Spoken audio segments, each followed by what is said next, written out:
acerca de doctrinas, acerca de consejos y varias cosas, pero también nos escribe algunas advertencias y exhortaciones.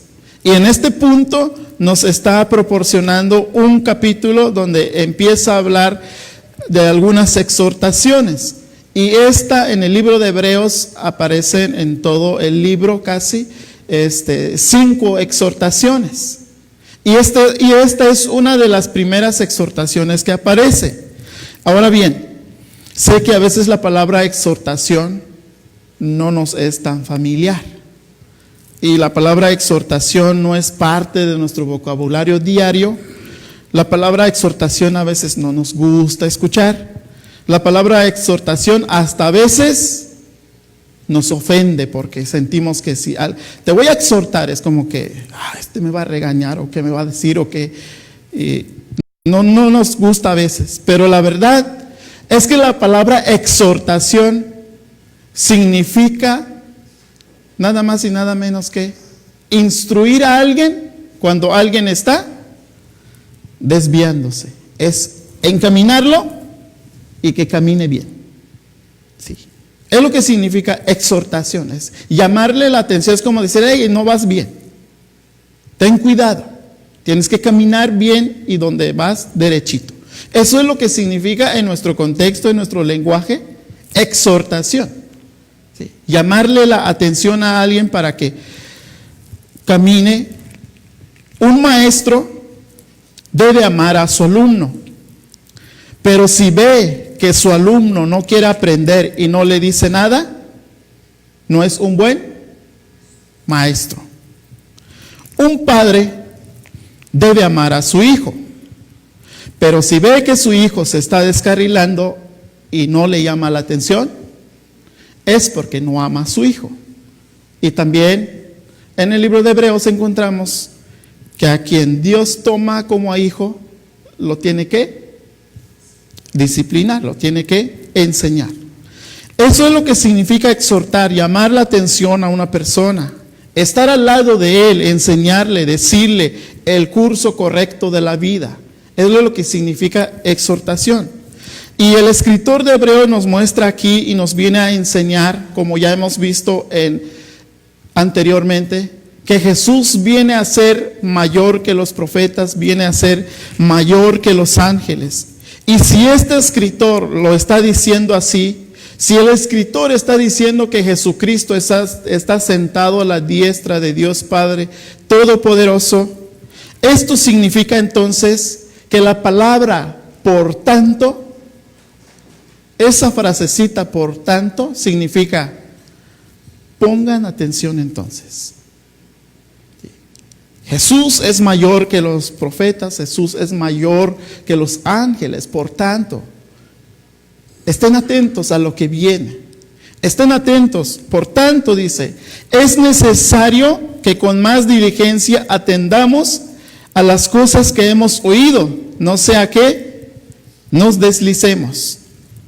La palabra o el uso por tanto es instructivo, nos quiere decir, escuchen, pongan atención, presten atención. Lo que están recibiendo, pónganlo en práctica. Es lo que significa por tanto. Pudiera traducirse esta frasecita también por esta razón. Por esta razón, si Jesús es mayor que los profetas, si Jesús es mayor que los ángeles, debemos de prestarle más atención. Por esta razón, prestemos más atención lo que significa estar en la vida de Cristo.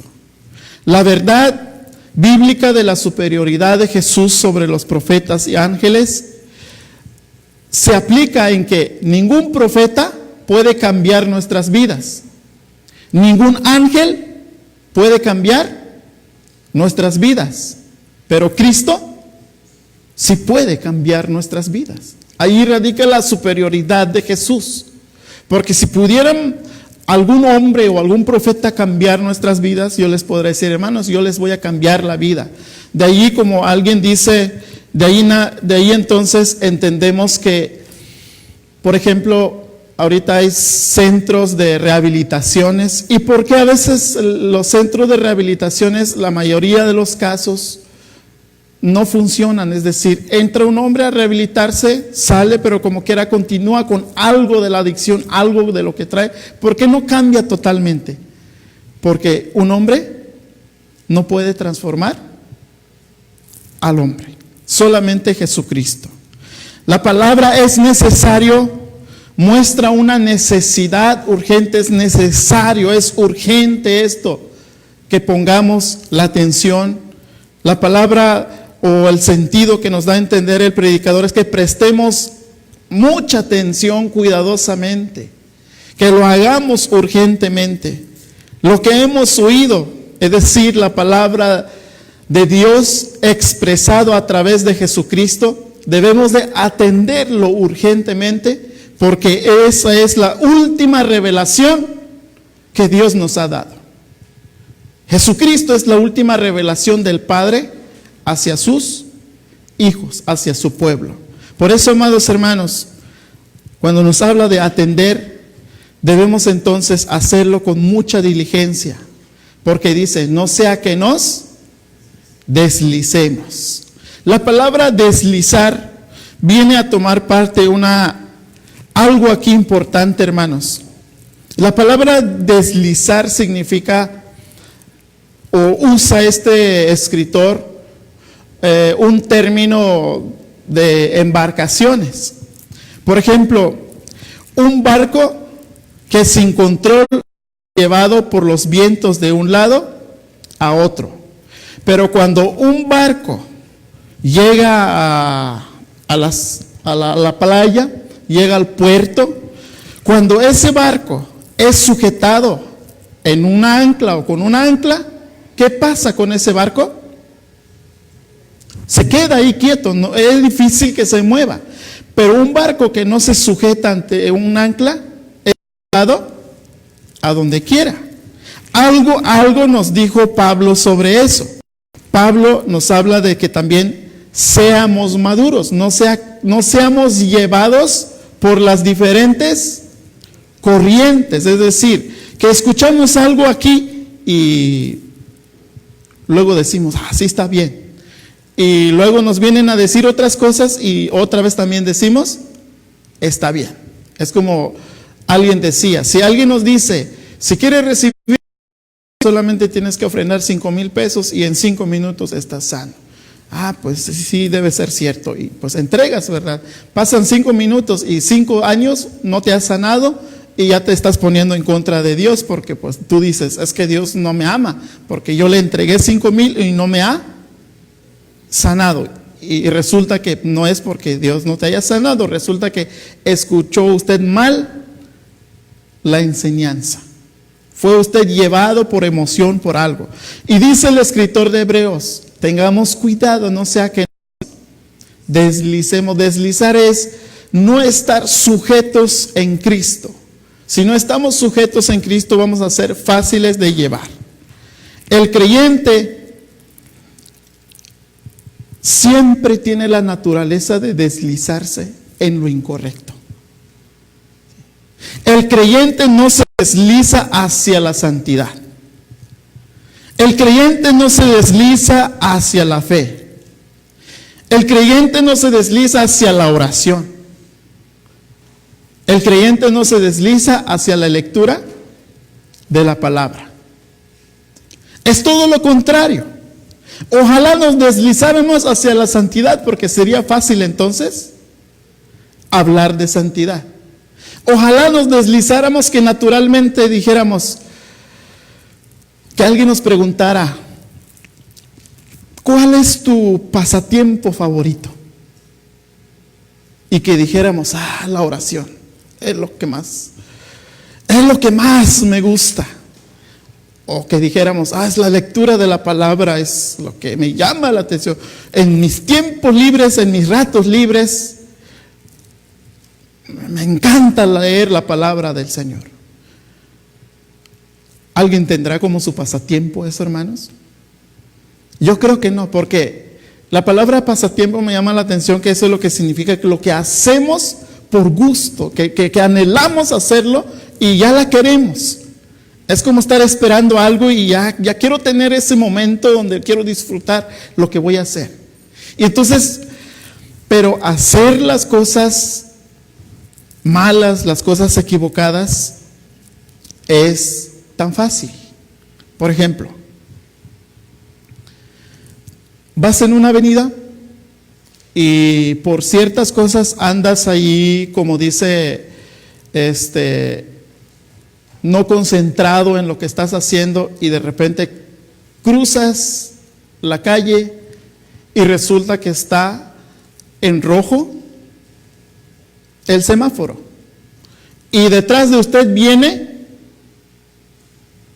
tránsito, y entonces obviamente prende tránsito sus luces, ¿verdad? Y su sirena, y usted se estaciona. ¿Qué es lo más fácil? ¿Qué es lo más fácil que puede hacer usted ahí? Porque usted ya se dio cuenta que cruzó el rojo. Ya sabe usted que ya viene la multa. ¿Qué es lo más fácil que haríamos? Permítame, señor oficial. Agarramos una hojita o lo que sea, porque lo he visto, ¿verdad? Para que no nos preocupemos, oficial, esta hojita, ¿verdad? Ahí. ¿Qué habrá en la hojita? Pero ya va algo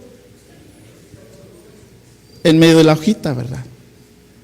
Generalmente el hombre es más fácil que haga, que diga, señor oficial, discúlpeme, y el oficial va a decir, lo vamos a llevar al corralón. Sí, no pasa nada, yo me equivoqué, fue mi error. ¿Haríamos eso? ¿Se dan cuenta entonces que somos más fáciles de deslizarnos en el mal que en el bien? No nos deslizamos hacia la santidad, nos deslizamos hacia lo malo, hacia lo equivocado. Por eso día con día necesitamos de la santidad. Cada uno de nosotros nos deslizamos hacia las falsas enseñanzas, nos deslizamos hacia la desobediencia y la llamamos libertad a veces. Pero es que, hermanos, somos libres de hacer las cosas. Nos deslizamos hacia la superstición, hacia las cosas, creemos en varias cosas y la llamamos a veces fe. Es que eso es fe, hermano. A veces, hermano, nos encanta la indisciplina, nos encanta la falta de dominio propio, y esa la llamamos relajación, y le decimos, ay, hermano, es que hay que relajarnos un poco. No hay que ser tan exagerado tampoco. A veces nos deslizamos hacia la flojera en la oración, la flojera en la lectura bíblica, y decimos, es que hay que escapar un poco del legalismo, como que mucha lectura, mucha oración y esto, como que eso es legalismo, y eso no, ya estamos en el siglo XXI donde ya ni los jóvenes saben ese tipo de cosas. Ya los jóvenes ahorita quieren cosas más activas, y cuando la palabra del Señor no ha cambiado y sigue y nos sigue enseñando lo mismo. Es por eso que alguien decía, hermanos, que lo único que tiene que hacer un creyente para deslizarse es no hacer nada.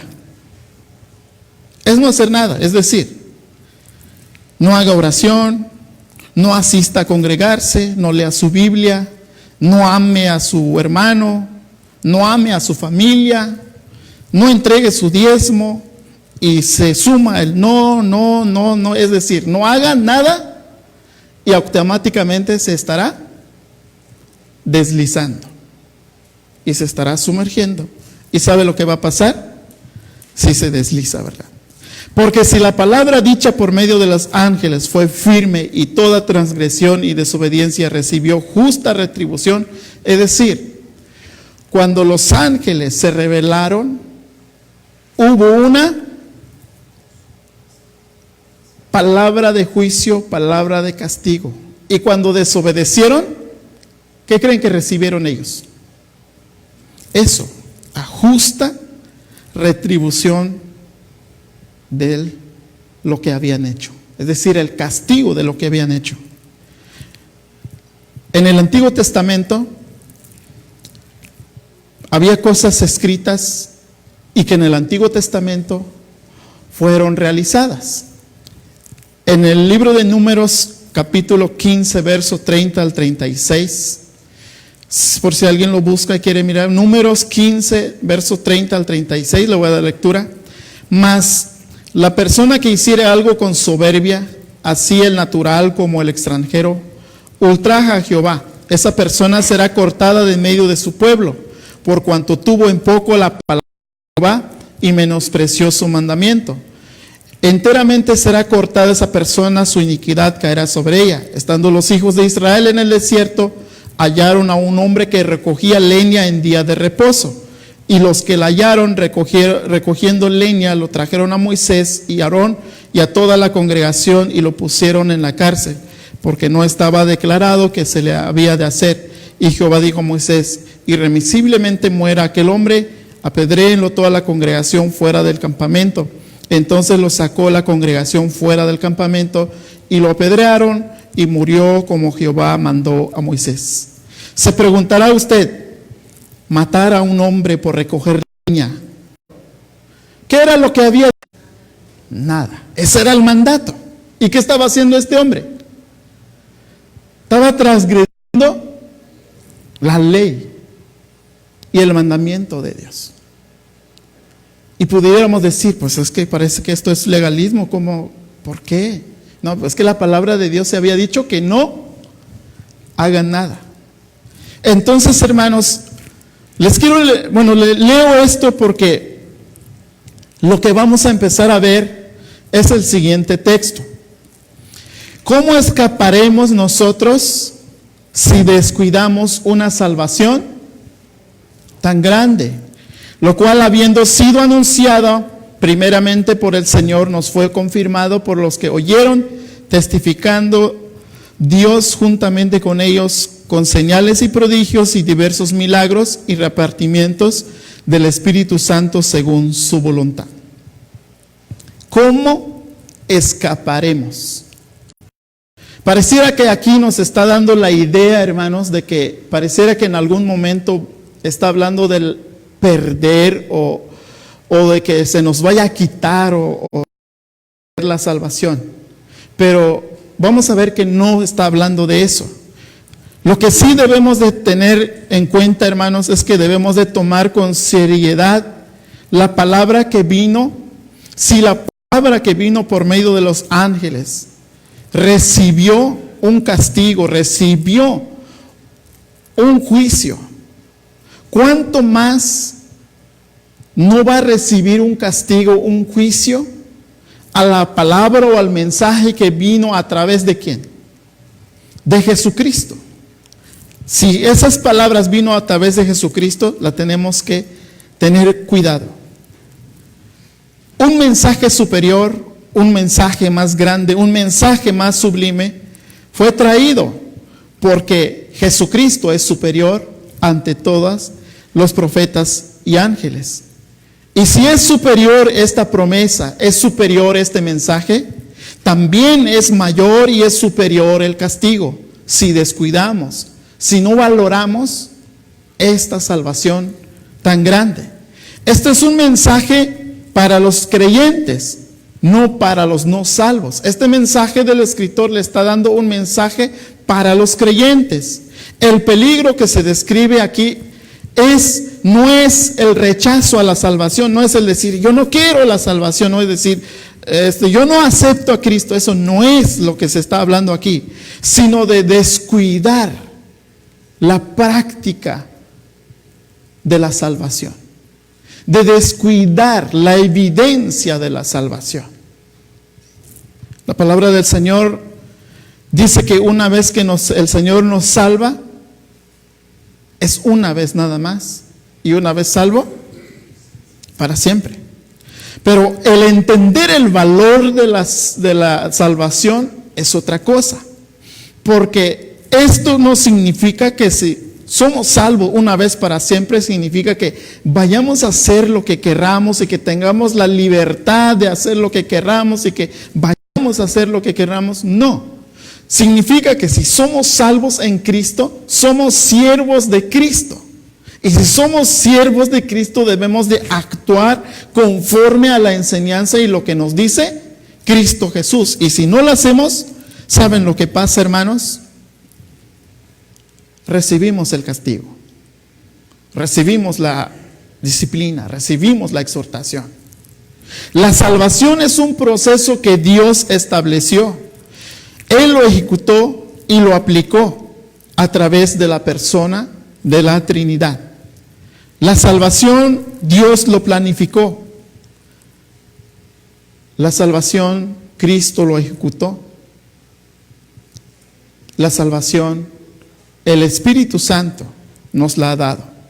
Dios envió a su Hijo Jesucristo al mundo para que a cada uno de los que han sido llamados sean salvos por Él. Aquellos que han sido predestinados antes de la fundación del mundo. La obra de salvación sigue un curso en nuestras vidas donde debemos demostrar santidad. Una vida cristiana de santidad. Una de las evidencias de nuestra salvación es la necesidad de buscar y buscar la santidad. ¿Por qué? Porque Dios es santo. El apóstol Pedro decía, sed santos porque Dios es santo. Entonces la evidencia o una de las evidencias de nuestra salvación es buscar la santidad. Preguntarnos siempre, ¿qué es lo mejor que quería para nosotros Dios? No es qué es lo mejor que quería el hermano, no. La santidad no es una opción de la vida en la vida del cristiano, sino la razón misma y debe ser la forma natural. La naturaleza del creyente debe ser la santidad. Y es por eso que debemos de tener cuidado porque tenemos otra naturaleza. ¿Recuerdan las expresiones del apóstol Pablo en su carta a Romanos capítulo 7, creo, si no me equivoco? Él decía, en mí está el querer hacer el bien, el querer. Pero cuando me doy cuenta, termino haciendo lo que yo no quiero. Algo nos pasa, ¿verdad? Quizás hay algo en nosotros que queremos hacer. Pero hermanos, nuestra salvación nos demanda una vida de santidad, una vida de obediencia a Dios, porque la salvación se recibe mediante un acto de fe, que no es otra cosa que el llamado que Dios nos hace. Sabiendo que el escritor, el apóstol Pablo, también dice que somos salvos por gracia, por medio de la fe.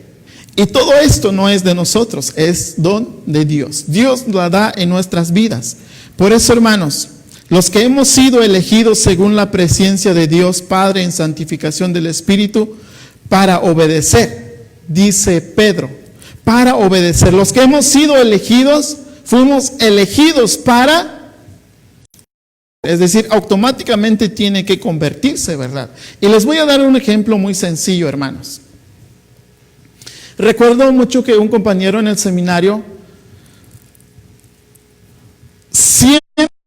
siempre me gustó vestirme en playera. Siempre. Y cuando llegó al seminario, ¿cuál fue el problema con que se encontró? Nos entregaron un librito de reglamentos y uno de los reglamentos allí, en todos los cultos hay que ir con camisa de manga larga y una corbata. Y ahí empezó su problema. ¿Cómo va a ser? ¿Cómo van a hacer eso? Y una de las cosas que yo le compartía es tan fácil. Si no quiere acatarse a las reglas, simplemente no se quede. Y se evita de problemas. Vas a un trabajo y te piden algo y no quiere acatarse a sus reglamentos, ¿qué tiene que hacer? Simplemente no haga nada, sálgase de ahí y haga lo que usted quiera. Pero donde quiera que vaya, debe de haber regla. Sí, debe de haber regla. Y es por eso que a veces Los hijos no entienden por qué los papás ponen tantas reglas, ¿verdad? Y no lo entiende uno hasta que uno quizás tiene hijos, ¿verdad? Por ejemplo, yo hay algunas cosas que hasta la fecha no entiendo. ¿Por qué mi papá me puso esto así? ¿Por qué fue tan duro conmigo? Entonces, pero creo que en algunos meses ya voy a entender quizás cuál fue la razón, ¿verdad? Y espero recordar para bien los consejos de papá, ¿verdad? Pero mientras uno no está ahí, a veces uno dice, ¿pero por qué? Quiere uno ser rebelde a veces, porque es nuestra naturaleza deslizarnos, querer hacer lo que yo quiero. Pero hermanos, cuando Dios tiene una aplicación disciplinaria en nuestras vidas, lo hace con su amor y con su justicia. Lo hace porque nos ama. La palabra del Señor dice, ¿cómo escaparemos? Cuando desobedecemos voluntariamente al Señor, no podemos evitar el juicio de Dios, no podemos evitar el castigo de Dios. Es decir, cada uno de nosotros, cada vez que nos equivocamos, cada vez que le fallamos al Señor, cada vez que nos descarrilamos, cada vez que pensamos que estamos bien, pero en realidad estamos equivocados, debemos de pensar esto: Dios va a estar allí. El propósito de Dios, el llamarnos la atención y el decir, tengan cuidado porque se van a deslizar. ¿Cómo escaparemos si descuidamos una salvación tan grande? ¿Cómo vamos a escapar esto? No podemos escapar porque esta salvación que Dios nos ha dado es tan grande, tan grande, tan grande que no hay otra manera de adquirirla. Es decir, no hay un hombre, no hay un ángel, no hay nadie sobre la tierra que vaya a ser mayor que Cristo. Y si llegara a ver eso, pues creo que entonces Cristo fallaría toda su obra. Pero les quiero decir, hermanos, eso jamás sucederá. No habrá otro mayor que Cristo Jesús. Por eso, el propósito de Dios de la disciplina no es castigar por el pecado cometido, porque eso Cristo ya lo pagó.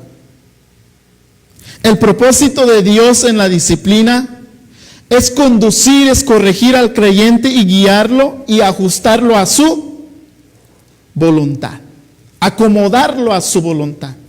Pero realmente la exhortación, la disciplina, el juicio de Dios a veces duele, hermanos. La enseñanza para encaminarnos el Señor hacia su voluntad se puede hacer de muchas maneras. ¿Cómo? Una de ellas, como lo estamos haciendo ahorita, escuchando su palabra. Y por eso viene ahí la palabra del Señor que dice: si oyereis hoy su voz, no endurezcáis vuestro corazón. Pero también, como el Señor sabe que a veces no la escuchamos, no atendemos su palabra, entonces va a mayores situaciones. Dice Nehemías 9:32 al 33. Ahora pues, Dios nuestro, Dios grande, fuerte, temible, que guardas el pacto y la misericordia, no sea tenido en poco delante de ti todo el sufrimiento que ha alcanzado a nuestros reyes, a nuestros príncipes, a nuestros sacerdotes, a nuestros profetas, a nuestros padres y a todo tu pueblo, desde los días de los reyes de Asiria hasta este día. Pero tú eres justo en todo lo que ha venido sobre nosotros, porque rectamente has hecho, mas nosotros hemos hecho lo malo. Dios había permitido en ese tiempo enfermedades sobre las personas que había alrededor. Y a veces en medio de esas situaciones Dios permite que pase eso, porque seguimos siendo a veces rebeldes o nos seguimos deslizando hacia el camino y Dios nos quiere corregir. Y a veces llegamos a situaciones más fuertes. Por ejemplo, ¿se acuerdan qué le pasó al hombre que habla Pablo en 1 Corintios 5? Este hombre, Pablo dice, entréguenlo a Satanás para que sea muerto, con tal que su alma lo reciba el Señor. ¿Se acuerdan de Hechos 5? ¿Qué pasó en Hechos 5? Ananías y Zafira. quisieron mentir, les llegó la muerte. Nos hemos analizado, hermanos, o en estos días nos hemos analizado cómo andamos delante del Señor. Yo no quiero decir que una enfermedad sea razón por nuestra desobediencia, pero por ejemplo, la mayoría pudiera pensarlo más claro, ¿verdad? Esta enfermedad del SIDA, ¿cómo se transmite el SIDA? Generalmente por contacto físico, por tener la intimidad con otra persona. Hay otras maneras, pero generalmente es eso. Entonces, el que tenga SIDA, ¿cómo obtuvo el SIDA? Y si se hubiera cuidado, hubiera aceptado la palabra del Señor que dice: tenga cuidado, ten una sola pareja, vive en matrimonio, busca tu pareja conforme a la voluntad de Dios. Si hubiera hecho caso a eso, ¿creen que tuviera SIDA? No. Otras enfermedades, otras cosas que vienen a nuestras vidas, debemos pensar: ¿por qué? ¿Por qué me llegó? El preguntar por qué no es preguntarle a Dios ¿por qué, Dios? No es ¿por qué me pasó esto? ¿Qué hice? ¿Qué es lo que hice mal? Pero a veces no nos preguntamos eso, hermanos. Hay enfermedades que son naturales, que aunque no las quisiéramos van a llegar. Pero en todas las cosas que nos pasa, hermanos, debemos siempre preguntarnos: ¿habrá pasado algo en mí? ¿Habré hecho algo? ¿En qué me equivoqué? ¿En qué me voy a corregir? ¿Cómo va a estar mi vida? Porque les decía, hermanos, que generalmente a veces no preguntamos eso, porque siempre nos justificamos que estamos bien. Y es bien difícil que aceptamos nuestros errores, es bien difícil. Les voy a decir esto, para terminar y para concluir. Un compañero del seminario, me llevé bien con él, hasta la fecha tengo contacto con él, y una ocasión me dice: Andrés, tú eres mayor que yo, y quiero que me ayudes y me corrijas cuando veas que me estoy equivocando, porque somos amigos y compañeros, y quiero que me corrijas en su momento cuando veas que esté haciendo algo que no es correcto. ¿Qué creen que pasó con la primera vez que le dije que estaba haciendo algo malo? Me dijo que no, que estaba bien, que todo lo que estaba haciendo estaba bien y que así quería hacer, y que no me metiera en lo que no me importa. Y entonces yo le dije: es que tú mismo me dijiste que yo te dijera cuando estabas equivocado. Y estás equivocado y estás mal. Aunque no me creas, pero estás equivocado, no estás bien. Y a veces le decimos al Señor: Señor, hágase tu voluntad en mi vida. Cuando decimos eso, le estamos diciendo al Señor: si ves que algo estoy haciendo mal, Señor, hágase tu voluntad, corrige. La primera vez que nos corrige el Señor, luego levantamos la mirada y decimos: ¿por qué, Señor? ¿Qué está pasando? Pero el Señor dice su palabra: si descuidamos una salvación tan grande, va a recibir su castigo, va a recibir su retribución. No va a perder su salvación, pero puede, como alguien dice, así como encontraron a un hombre con otra mujer, perdió su esposa, perdió sus hijos, perdió su casa, perdió su felicidad, perdió todo. Y si le hubiera hecho caso al Señor, lo tuviera todo. Amados hermanos, ¿queremos gozar de la salvación tan grande? Tenemos que atesorar esa salvación para que un día no caigamos. ¿Qué decía David en Salmo 51 cuando ya había perdido el gozo de la salvación? Él decía: devuélveme el gozo de tu salvación. Es decir, ya no siento sentido a esta vida, quiero estar delante de ti. Queremos tener ese gozo de la salvación realmente. Acerquémonos a Cristo, confiemos solamente en Cristo Jesús. El milagro más grande que Dios hace en nuestras vidas es transformarla, es convertirla. El milagro más grande no es sanar una enfermedad. El milagro más grande es que usted diga, Cristo me transformó. Es que los demás digan, este hombre ha sido transformado. Amados hermanos, los invito a ponerse de pie y vamos a orar, hermanos, y decirle al Señor que nos ayude a atesorar y a cuidar esa salvación que nos ha dado. Bendito Dios, nos acercamos delante de ti, Señor, y te pedimos hoy, Padre, que nos ayudes a cuidar, a guardar, Señor, a atesorar esa salvación tan grande que nos has dado, Señor. No porque la vayamos a perder, no porque la vayamos a olvidar, Señor, sino porque hablar de salvación es también hablar de santidad. Tu palabra dice, sed santos como yo soy santo. Tienes establecido tu palabra, Señor, y quieres que vivamos conforme a tu palabra. Pero nosotros a veces nos deslizamos fácilmente y hacer lo que pensamos, lo que queremos. Pero Señor, ayúdanos, Padre, a no deslizarnos. Sosténnos en tus manos. Ayúdanos a gozar de la salvación tan grande, de la salvación tan sublime, para que así, con mucho gusto y ánimo, la podamos compartir, Señor. Te lo rogamos, bendito Dios, en el nombre de Cristo Jesús. Amén, Señor.